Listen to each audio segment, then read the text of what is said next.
சாப்பாடு தராதா அவனுக்கு? சாப்பாடு இல்லைடா மேக்ஸு. டேய், உனக்கு சாப்பாடு இல்லை.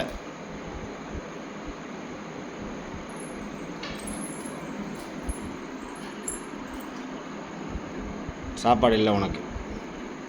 சாப்பாடு கிடையாது. நீ வேறு சுற்றி ரவுண்ட் அடிச்சுக்கிட்டே இரு. சாப்பாடு உனக்கு இல்லை.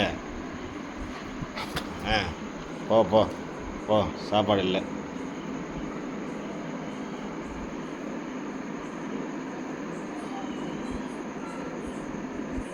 சாப்பாடு வேணுமா வேணாமா? வேணுமா வேணாமா? சாப்பாடு வேணுமா வேணாமா? வேணாமா? அங்கே கொண்டு வந்து போடணுமா?